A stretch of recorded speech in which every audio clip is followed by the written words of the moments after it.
আসসালামু আলাইকুম সুপ্রিয় চাকরি প্রার্থী ভাই ও বোনেরা, আমাদের চ্যানেলে আপনাদের আবারও স্বাগতম। আজকে আমরা আপনাদের জন্য নিয়ে এসেছি বাংলাদেশ ক্রীড়া পরিষদ যুব ক্রীড়া মন্ত্রণালয়ের একটি নিয়োগ বিজ্ঞপ্তি, যেখানে আপনি কিন্তু এসএসসি পাশেই আবেদন করতে পারবেন।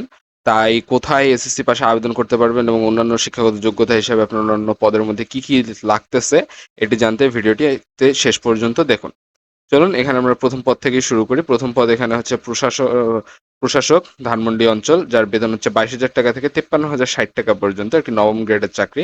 এবং এখানে একজন লোক নেওয়া হবে। এখানে আপনার অনার্স পাস থাকতে হবে, এবং যদি 5 বছরের অভিজ্ঞতা সম্পন্ন প্রার্থী থাকে তাহলে তাকে অগ্রাধিকার দেয়া হবে। তারপর সহকারী স্থপতির ক্ষেত্রে আপনার বেতন হচ্ছে 22,000 টাকা থেকে 53,060 টাকা পর্যন্ত, এখানে একজন নেওয়া হবে। এবং স্থাপত্য প্রকৌশলে অর্থাৎ আর্কিটেকচারে আপনার অনার্স কমপ্লিট থাকতে হবে।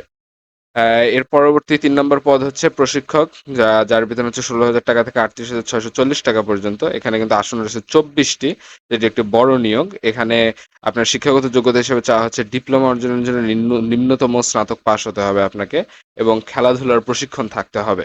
এরপর উপসহকারী প্রকৌশলী, যার বেতন হচ্ছে 16,000 টাকা থেকে 38,640 টাকা পর্যন্ত। এখানে 8জন লোক নেওয়া হবে। এখানে কিন্তু সিভিল প্রকৌশলে আপনাকে ডিপ্লোমা কমপ্লিট থাকতে হবে, অর্থাৎ ডিপ্লোমাটা যে করবেন সেটা আপনাকে সিভিল প্রকৌশলের মধ্যে কমপ্লিট করতে হবে।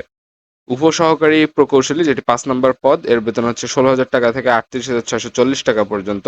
এখানে দুইজন দুইজন করে 4জন নেওয়া হবে, অর্থাৎ 2জন পুরুষ 2জন মহিলা নেওয়া হবে, টোটাল 4জন। এবং এখানে আপনার শিক্ষাগত যোগ্যতা হিসাবে ইলেকট্রিক্যাল যন্ত্রপাতি বা পাওয়ার কৌশলে ডিপ্লোমা কমপ্লিট থাকতে হবে।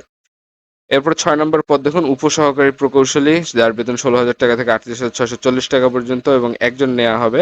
এখানে শিক্ষাগত যোগ্যতা আর্কিটেক্ট প্রকৌশলে ডিপ্লোমা কমপ্লিট থাকতে হবে। পরবর্তী 7 নম্বর পদ সহকারী পরিকল্পনা গবেষণা অফিসার, যেখানে বেতন 16,000 থেকে 38,640 টাকা পর্যন্ত।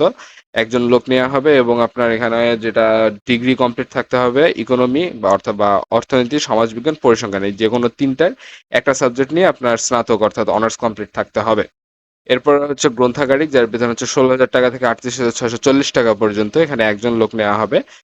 এখানে যেহেতু ডিপ্লোমা অর্জনের জন্য ন্যূনতম স্নাতক পাস প্রয়োজন, তাই আপনাকে পাঠাগার বিজ্ঞানের ডিপ্লোমা কমপ্লিট থাকতে হবে, এবং মাস্টার ডিগ্রি, আপনার ডিপ্লোমা যদি কমপ্লিট থাকে পাঠাগারের ক্ষেত্রে, তাহলে আপনাকে এখানে নিয়োগ দিতে দেওয়া আর কি আবেদন করতে দেওয়া হবে। তবে আপনার যদি মাস্টার্স কমপ্লিট থাকে তাহলে আপনাকে এখানে বেশি অগ্রাধিকার দেওয়া হবে। এরপর রিপোর্টার, যার বেতন 12,500 টাকা থেকে 30,230 টাকা পর্যন্ত। এখানে আপনার শিক্ষাগত যোগ্যতা কেবল স্নাতক ডিগ্রি, এবং ক্রীড়া লেখকদের অগ্রাধিকার, অর্থাৎ আপনি যদি আগে কোথাও খেলাধুলা নিয়ে লেখালেখি করে থাকেন তাহলে আপনাকে অগ্রাধিকার দেওয়া হবে, এগুলো যদি আপনি শো করতে পারেন আপনার আগের লেখালেখি। তারপরে ইনস্ট্রাক্টেস, যার বেতন 12,000 টাকা থেকে 30,250 টাকা পর্যন্ত। এখানেও বলা হচ্ছে যে ডিপ্লোমা অর্জনকারীদের শারীরিক ও খেলাধুলা বিষয়ে ডিপ্লোমা কমপ্লিট থাকতে হবে, তাহলে আপনি এখানে আবেদন করতে পারবেন। এরপর 11 নম্বর দেখেন সার্ভেয়ার, যার বেতন 9,300 টাকা থেকে 22,490 টাকা পর্যন্ত। এবং এখানে 5 বছরের অভিজ্ঞতা সহ অনার্স কমপ্লিট থাকতে হবে আপনার, তাহলে আবেদন করতে পারবেন। এরপর কার্য সহকারী, যার বেতন 8,800 টাকা থেকে 21,310 টাকা পর্যন্ত। এখানে আপনার এসএসসি পাশেই আপনি আবেদন করতে পারবেন, এবং এখানে কিন্তু 3জন লোক নেওয়া হবে, তাই একটি সুন্দর সুযোগ হতে পারে আপনাদের জন্য। তারপরে সহকারী স্যানিটারি ইন্সপেক্টর, যার বেতন 8,800 টাকা থেকে 21,310 টাকা পর্যন্ত, এবং এখানে একজন লোক নেওয়া হবে। এখানে শিক্ষাগত যোগ্যতা হিসেবে আপনার এসএসসি সার্টিফিকেটই চাওয়া হচ্ছে, এবং 2 বছরের যদি ডিপ্লোমা করা থাকে তাহলে ভালো, আপনাকে অগ্রাধিকার দেওয়া হবে। এবং সর্বশেষ পদ মালি, যার বেতন হচ্ছে 8,250 টাকা থেকে 20,010 টাকা পর্যন্ত। এখানে একজন লোক নিয়োগ দেওয়া হবে। এখানে অবশ্যই হচ্ছে আপনার শিক্ষাগত যোগ্যতা হিসেবে চাওয়া হচ্ছে ফুলের বাগান সম্বন্ধে অভিজ্ঞতা থাকতে হবে, তাহলেই আপনি এখানে আবেদন করতে পারবেন। অর্থাৎ আপনি যদি আগে কোথাও কাজ করে থাকেন তাহলেই আপনাকে এখানে আবেদনের জন্য অগ্রাধিকার দেওয়া হবে।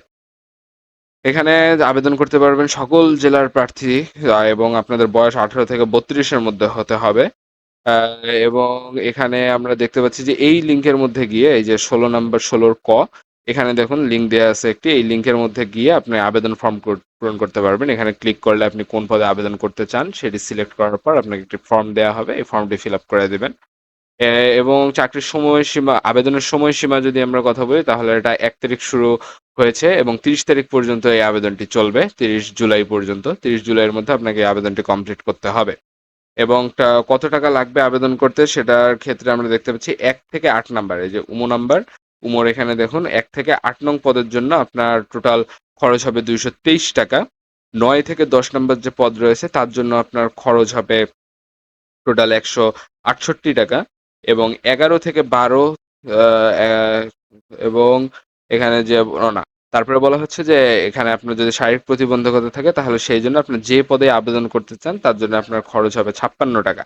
এবং এই যে টাকাটি পে করবেন এটি কিন্তু এই লিঙ্কের মধ্যে গিয়ে ফর্ম ফিল আপ করার পরে 72 ঘন্টার মধ্যে আপনাকে এই টাকাটি প্রদান করতে হবে, না হলে আপনার আবেদনটি গ্রহণযোগ্য হবে না।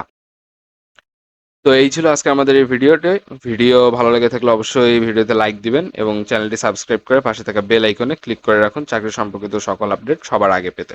ধন্যবাদ সকলকে।